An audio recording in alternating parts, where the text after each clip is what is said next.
Bienvenue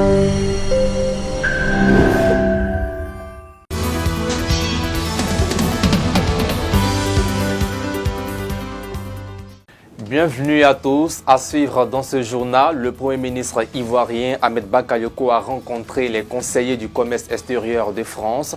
Ahmed Bakayoko rassure les dirigeants des entreprises françaises sur l'engagement du gouvernement ivoirien à apporter des réponses dynamiques à leurs préoccupations. 80 auditeurs de l'Université des droits de l'homme ont reçu le parchemin de fin de formation en présence du ministre de la Réconciliation nationale, Kouadio Konan-Bertin. Le ministre de la Réconciliation nationale a prononcé la conférence inaugurale sur le thème « Droits de l'homme et cohésion sociale en Côte d'Ivoire. Quelle stratégie d'action pour une réconciliation réussie et une paix durable ?» Il dévoile les grandes lignes de la vision de son action. Bonsoir et merci de suivre RTV. Comme tous les vendredis, nous avons une invitée culturelle dans cette émission. L'artiste, comédien, humoriste, metteur en scène, homme des médias, ambassadeur libre ensemble de l'Organisation internationale de la francophonie, Nyepa Kouya alias Bidefer sur ce plateau. Bonsoir et bienvenue. Bonsoir, chers frères. Vous êtes l'invité de notre page culture. Ça me fait plaisir. Une page écho pour ouvrir ce journal. Le Premier ministre ivoirien, Ahmed Bakayoko, a rencontré les conseillers du commerce extérieur de France. C'était hier à Abidjan. Le chef du gouvernement a rassuré les dirigeants des entreprises françaises sur l'engagement du gouvernement ivoirien à apporter des réponses dynamiques à leurs préoccupations afin de renforcer le partenariat entre la République des Côtes d'Ivoire et la République française. Le chef du gouvernement, les entreprises françaises souhaitent un accompagnement du gouvernement ivoirien en matière de fiscalité. Parmi tant de doléances, Ahmed Bakayoko a souligné les efforts du gouvernement dans la mise en œuvre des réformes pour améliorer le climat des affaires. Et ces priorités nous donnent de décliner notre stratégie fiscale en adéquation. Nous voulons accélérer le transfert technologique, l'innovation. Nous voulons transformer structurellement notre économie pour que les plus-values de cette économie et ses richesses, du mieux qu'on devrait pouvoir, portent à la richesse nationale, parce que c'est aussi votre terrain de travail. Donc pour nous, c'est des questions essentielles, tout nous vient de l'extérieur, et donc il est important que nous nous accordions des facilités, accompagnons les entreprises qui travaillent à la transformation structurelle de l'économie, dans bien des domaines, matières premières, etc., etc. Et puis qu'il y ait un transfert effectivement de savoir-faire, parce qu'à la fin, si la jeunesse dans nos pays n'a pas de débouché, n'a pas de perspective, mais vous savez comment ça se passe, tôt ou tard, ça débouche sur des crises cycliques, et ces crises-là viennent encore annihiler tous les efforts que nous avons bâtis. Il y a une relation très spéciale entre la Côte d'Ivoire et la France, au-delà de nos autorités, mais c'est une relation qui est ainsi faite. Aujourd'hui, nous travaillons à un plan de relance post-Covid. Voir comment accompagner, vous voyez, toutes les grandes puissances aujourd'hui, on annonce des montants faramineux qui représentent plus de 20% de leur PIB, et nous ne devons pas être en reste parce que la Covid aujourd'hui n'a pas fini de nous montrer les conséquences dans bien des domaines. Donc on est très vigilants. Le gouvernement autour du président qui a lui-même une vision économique très, très importante, d'où vraiment sa décision courageuse de se maintenir pour gérer cette période sensible, nous assurer de stabiliser le pays pour ne pas perdre pied à un moment essentiel. L'insertion professionnelle des jeunes est aujourd'hui une priorité pour le gouvernement ivoirien. Le programme TIMO entend des travaux à haute intensité de main-d'œuvre à favoriser le recrutement de 4500 jeunes déscolarisés pour un financement de 2 milliards de francs CFA. Et ces jeunes ont reçu un revenu de 55 000 francs sur une durée de 6 mois. Le week-end dernier, nos envoyés spéciaux Fatou Diaby et Jacques Vouebou étaient dans la région du Moronou, à Ara. À Ara, ils sont allés à la rencontre d'un jeune bénéficiaire du programme TIMO. Après son stage, Venance a bénéficié d'un financement et travaille aujourd'hui à son propre compte. Venance est un bel exemple de réussite pour tous les jeunes Ivoiriens à la recherche d'un premier emploi. 4 ans, c'est la même routine pour Eumon Fidèle. Après son baccalauréat, faute de moyens, ce jeune homme a dû arrêter ses études. Pour s'en sortir, il est gérant d'une cabine téléphonique. On peut dire qu'il n'y a pas d'emploi, surtout d'emploi jeune. Donc, nos jeunes, étant moi personnellement, C'est dans ce domaine que je peux m'exercer et c'est dans ce domaine que j'exerce pour avoir de quoi à survivre. L'insertion professionnelle des jeunes à Ara reste le grand défi à relever. À défaut d'entreprendre, nombreux sont ceux qui convergent vers cet entrepôt de produits alimentaires. Des entrepôts comme celui-ci, il y en a une dizaine à Ara. Le chômage des jeunes à Ara reste la préoccupation majeure des parents, comme cette dame, dont le fils bachelier est encore à sa charge. Il a fait l'université. Il a fait deuxième année pour les moyens financiers. Il n'a pas pu continuer. Donc il a abandonné l'école. Il est ici actuellement avec moi. Il est parti au champ. Je veux que le gouvernement nous aide pour que nos enfants aussi travaillent. Pour s'occuper de nous. Nous, les parents, on a des problèmes. On ne gagne rien à manger, on n'a pas l'argent. Actuellement, cacao, si on ne paye pas. Si tu as un enfant qui travaille, là, au moins, il peut te donner 1 000 francs, là, tu vas te nourrir avec ça. Beda Aka Venance a bénéficié de l'un des projets initiés par le gouvernement en faveur des jeunes. Il s'agit du projet TIMO. Entendez par là les travaux à haute intensité de main-d'œuvre. Après son stage, il a obtenu un financement. Aujourd'hui, Venance a son atelier de menuiserie. Il est à son propre compte. Dans le projet TIMO, on ramassait les ordures. On nettoyait dans le quartier sur le vide qui mène à Abidjan, sur la grande voie, la voie principale. Je recevais 36 000 francs par mois. Et après les 6 mois, le projet TIMO m'a remis une somme de 156 000. Et les 156 000 francs, j'ai investi ça dans la menuiserie. Et actuellement, je suis menuisier. Dans le mois, si je n'ai rien, il y a 356 000. Actuellement, le pays est dur, sinon on allait aller de l'avant. Cet exemple de réussite devrait motiver d'autres jeunes d'Ara à s'intéresser de plus près aux différentes offres d'emploi qu'offre le gouvernement. Parlons politique. Après avoir annoncé la suspension de leurs activités au sein de la commission centrale de la CEI, Messieurs Alain Dogou et Yapo Yapi ont adressé un courrier le 4 janvier 2021 au président de la dite institution pour l'informer de leur intention de reprendre leur place au sein de la commission centrale de la commission électorale indépendante. Pour sa part, la commission centrale de la CEI a tenu une session extraordinaire le 13 janvier dernier, session au cours de laquelle les commissaires centraux ont à l'unanimité qualifié la décision de suspendre leurs activités de faute grave. Toutefois, ils ont pris acte de la lettre d'excuse des deux commissaires. Selon le porte-parole de la CEI, des mesures ont été prises pour favoriser leur retour au sein de la commission centrale de la CEI. Les commissaires centraux ont, à l'unanimité, qualifié la décision de suspension des activités de faute grave. Ils prennent acte de la lettre d'excuse que les deux commissaires leur ont adressée et décident, dans leur volonté, de contribuer à l'apaisement du climat sociopolitique et plus particulièrement celui qui entoure le processus électoral, de renoncer à enclencher une procédure de révocation en acceptant leur retour. Cependant, dans un souci de transparence et afin de rassurer les électeurs et les candidats, la commission centrale a décidé de leur donner un avertissement et par ailleurs de leur retirer leur zone de supervision électorale pour l'élection des députés du 6 mars 2021. De retirer la présidence de la sous-commission sécurité, informatique et logistique au vice-président Alain Dogou. De se réserver le droit d'analyser la situation après l'élection des députés du 6 mars 2021. Dernier point de cette édition, la cérémonie de remise des parchemins de fin de formation de l'Université des droits de l'homme a eu lieu hier jeudi au siège du Conseil national des droits de l'homme. 86 auditeurs de la promotion 2021 ont reçu leur parchemin. À cette occasion, une conférence inaugurale avec pour thème « Droits de l'homme et cohésion sociale en Côte d'Ivoire, quelle stratégie d'action pour une réconciliation réussie et une paix durable » a été animée par le parrain de la promotion 2021, le ministre de la Réconciliation nationale, Kouadio Konan-Bertin.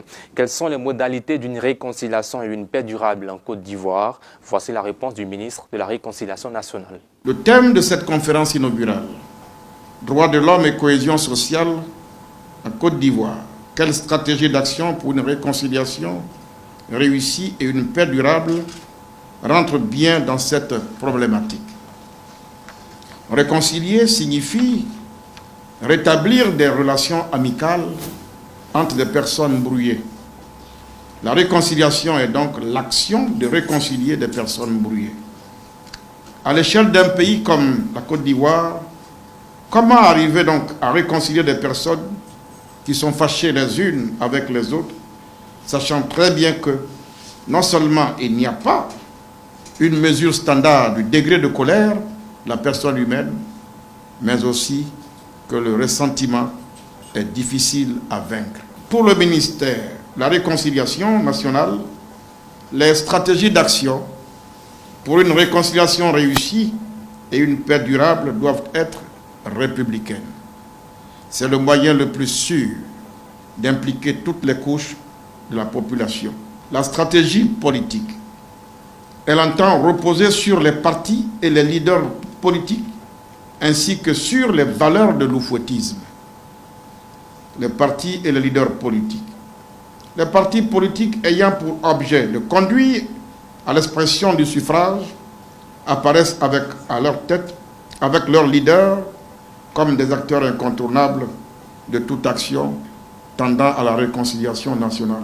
Le dialogue politique qui a si heureusement déjà commencé sera poursuivi et amplifié dans des conditions qui seront déterminées dans le cadre déjà arrêté par le gouvernement et les partis politiques. D'autres modalités pourraient être donc débattues. Le tout étant que le ministère de la Réconciliation nationale soit constamment en mission auprès d'eux pour parvenir à la réconciliation véritable et à une paix durable. Tout de suite, place à l'invité culturel.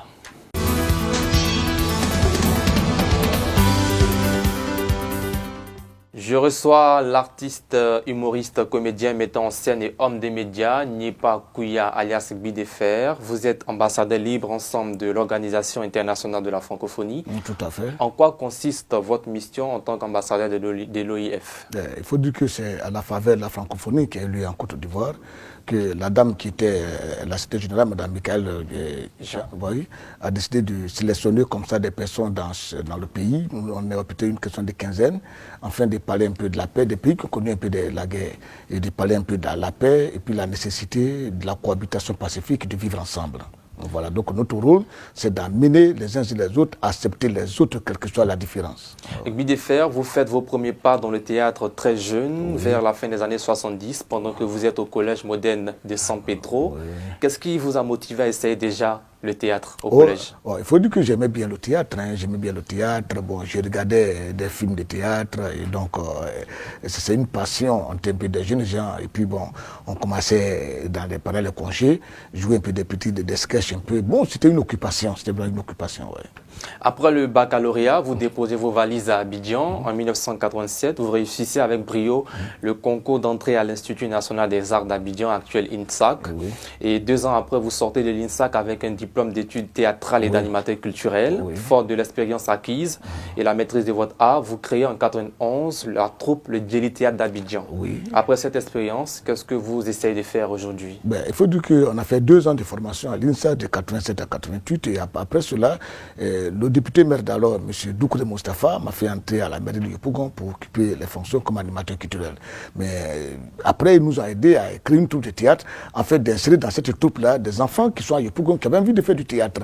Et c'est comme ça que le Djeli Théâtre a été créé. Et nous avons recruté des jeunes gens qui aujourd'hui sont sur le marché, qui sont en Côte d'Ivoire, des jeunes gens comme les Gimi Danger, Germaine Kouassi, Tao Bernard. C'est des acteurs du Djeli Théâtre d'Abidjan en fait. Donc c'était une politique de monsieur. Il a voulu que des enfants qui ont envie de faire du théâtre intègrent cette troupe-là pour apprendre. Et donc le Djeli Théâtre existe, nous sommes sur le terrain et nous travaillons toujours uniquement dans le domaine théâtral. Alors parlons du Dieli Théâtre. De nombreuses troupes de théâtre ont disparu aujourd'hui en Côte d'Ivoire. Oui. On se demande qu'est-ce qui reste du Dieli Théâtre d'Abidjan. Les acteurs sont là. L'année dernière, on a joué au Palais de la Culture. Nous avons joué, on a fêté les 30 ans de la troupe. Tous les acteurs étaient là. Gaston Gipon, Bassamouka, Naya Prince, Jimmy Danger, Tao Bernard, Zongo. Tout le monde était là en fait. C'est pour dire que chacun va un peu en mission faire ses spectacles. Mais chaque fois que la troupe a besoin de ses acteurs pour faire une création nationale, ils arrivent tous. Donc la troupe existe. On a déjà joué 2 fois par la culture, 3 fois au 5 côtés français. Et je vous informe, le 3 avril, nous serons au Palais de la Culture pour venir une pièce de théâtre qu'on appelle « J'ordonne que le temps s'arrête ». Alors, est-ce qu'aujourd'hui, le théâtre existe réellement en Côte d'Ivoire? Il faut dire que, je peux dire que le théâtre n'existe pas en tant que tel. Les troupes de théâtre existent, mais est-ce que les acteurs de théâtre vivent réellement de leur art? Moi, je ne crois pas. Quand je prends le cas d'un aîné comme Fagas Assandé, il est obligé d'être au Burkina et bénéficier un peu des avantages de l'Institut français du Burkina, être un peu dans le réseau. Mais en Côte d'Ivoire ici, pour une politique théâtrale, c'est un peu très difficile. Parce que il faut avoir des espaces d'expression. Le théâtre en tant que jeu, c'est-à-dire qu'il y a le théâtre en tant qu'espace, il y a le théâtre en tant que jeu. En fait, quand on joue, le théâtre en tant qu'espace, l'endroit où on joue. Mais le théâtre en tant qu'espace, ça n'existe pas beaucoup. Tu vas parler là que tu quittes, tu vas à l'Institut français, et bien c'est terminé, ou bien tu peux parler à Boaké.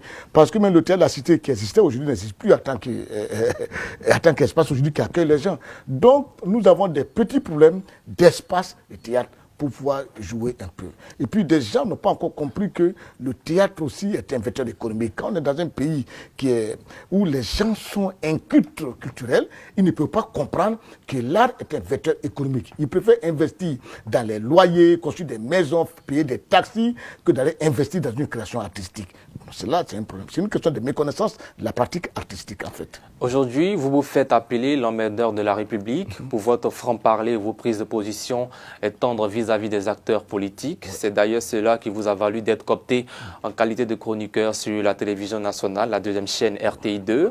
On garde le contact que vous avez animé cette émission à tout feu, tout flamme sur Radio Jam, ainsi que les différents sites web tels que Abidjan.net. Pourquoi cet appétit des médias? Il faut dire que un artiste a besoin d'un espace pour s'exprimer. Si au niveau du théâtre, il n'y a pas assez d'espace, et que la télé, les sites web m'offrent un espace pour m'exprimer, Dieu merci. Parce que là, c'est vrai que là, il est divertissement, c'est vrai, mais il est didactique et thérapeutique. C'est-à-dire, nous devons enseigner, nous devons critiquer, enseigner et guérir. Donc, notre rôle, on peut continuer cela sur des scènes ou alors aller dans des espaces. Je le fais avec Abidjan.net, je le fais avec d'autres radios, à la télévision, même sur Canal, je le fais. Donc, c'est des espaces, des lucarnes que les gens m'offrent afin de dire un peu ce que je pense. Et je dis Dieu merci, et ça passe bien. Bi de fait est-il un artiste engagé? Je ne sais pas ce que ce mot l'avait dit, mais bon, souvent, si pour moi, critiquer des gens, un parti, quelqu'un qui est au pouvoir, c'est engagé, oui, je suis engagé. Mais sinon, pour moi, je suis un artiste, comédien tout court. Et mon rôle, c'est de critiquer. Bien que je dois divertir, mais je dois critiquer. Et je critique. Quelle est aujourd'hui l'actualité de Bi de Fer? Mon actualité actuellement, c'est que je pars bientôt au niveau de la Côte d'Ivoire, dans l'ouest du pays, qui est plus des zones d'attention, à cause de ces élections qui arrivent, pour les parler d'un climat d'apaisement. C'est un. De deux, je dois préparer le spectacle que je dois jouer à l'Institut français le 3 avril, pour lequel je dois faire une conférence de presse bientôt pour lancer les activités de la troupe. Et puis encore préparer le lancement de mon téléfilm de 52 épisodes qui parle de l'insertion des orphelins, des enfants orphelins de guerre dans le tissu social. Donc voilà un peu le programme de la troupe.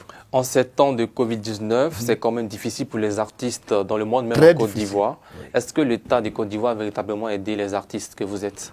Oui, d'abord, il faut qu'ils comprennent qu'on est quand même une corporation beaucoup plus vulnérable. Parce qu'on ne joue pas, parce que les salles sont fermées. Mais il faut dire qu'à un moment donné, l'État de Côte d'Ivoire a décidé, comme tout le monde d'ailleurs, d'octroyer une somme de 300 000 francs à chaque citoyen.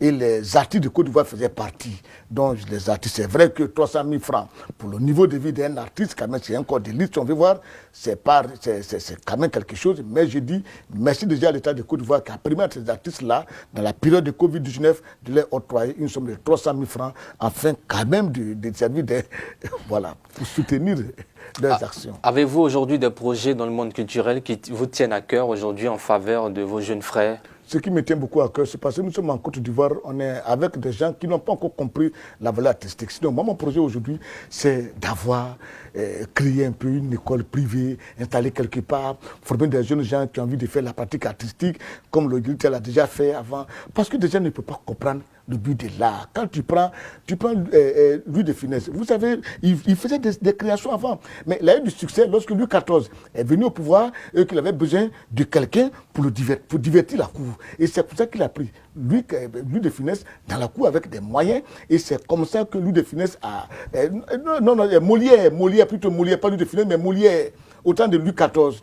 Louis XIV a fait venir Molière dans la cour, des grands, dans la cour royale, pour monter des pièces de théâtre, pour divertir la cour et la population. Et c'est comme ça qu'avec les moyens que le roi Louis XIV avait donné à Molière, Molière a créé les femmes savantes de Molière. Et il y a des chefs d'État aujourd'hui qui ont dans leur... C'est-à-dire, pour prendre des décisions, appellent des artistes, appellent des communautés pour leur parler. Et le théâtre fait partie des sensibilisations. Avant, on tuait, comme vient de dire ma femme, peut-être en Côte d'Ivoire, mais grâce au théâtre, tout a été fait. Le théâtre participe à la sensibilisation et la prise de conscience. Mais hélas, en Afrique, combien de personnes comprennent? Même en Côte d'Ivoire, comme ils disent ici, qui a participé à une création artistique, qui a donné de l'argent à un artiste pour créer un frère. Je suis administrateur du bureau ivoirien des droits d'auteur et je sais un peu combien on donne aux artistes de Côte d'Ivoire pour une création. Vous trouvez normal qu'on donne 600 000 francs à un artiste pour dire va créer? Oh, c'est la méchanceté. Pour moi, je n'avais pas ça la méchanceté, mais c'est une méconnaissance de la pratique artistique. Ce n'est pas leur faute. Ils ne savent pas que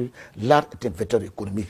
Quand tu mets 100 millions pour créer, pour construire une villa, pour mettre en location, tu vas rentabiliser ton argent peut-être dans 50 ans. Ou avec les 100 millions, tu sors 50 épisodes, on te paie ça. Chaque épisode est payé peut-être à 800 000 francs par des chaînes. Hein. Imaginez 800 000, demandez-moi vous dire. Et vous voyez ce que c'est. La télévision ivoirienne paye 400 000. Canada paye 800 000 pour 50 épisodes. Voyez-vous ce que ça donne? Ça dit à moins de 2 mois, 3 mois, tu as ça. Mais en fait, en Côte d'Ivoire, on a affaire à des inquiétudes culturelles. Je le dis et j'assume. Pour terminer, vous êtes aussi un artiste engagé pour la paix. Oui. Est-ce que vous êtes compris dans le monde artistique? Bien compris. Au niveau des amis artistes, je prends des gens comme Paul Madis qui étaient même avec moi. Ils ont fait une grande marche, aller d'Abidjan jusqu'à Korogo. Ils sont venus me trouver à la maison, me dire ah, le vieux, c'est toi qui es le père de cette affaire, c'est toi qui as commencé les marches. C'est pour dire que les artistes apprécient. Mais notre ambition, ce n'est pas d'être compris par les artistes, c'est d'être compris par la population. Et là-dessus, je vous dis sincèrement, partout où je passe, que ce soit à l'ouest, au centre, au nord, partout, des gens apprécient l'action que je mène. Et s'il y a des gens qui ont une manière d'exprimer leur manière, d'aimer ce que je fais, vraiment ces personnes réagissent et j'en suis fier. Merci à vous, Nyepa Kouya, alias Gbidefer, d'avoir répondu à notre invitation. C'est la fin de ce journal. Merci de l'avoir suivi et merci de votre constante fidélité à RTV.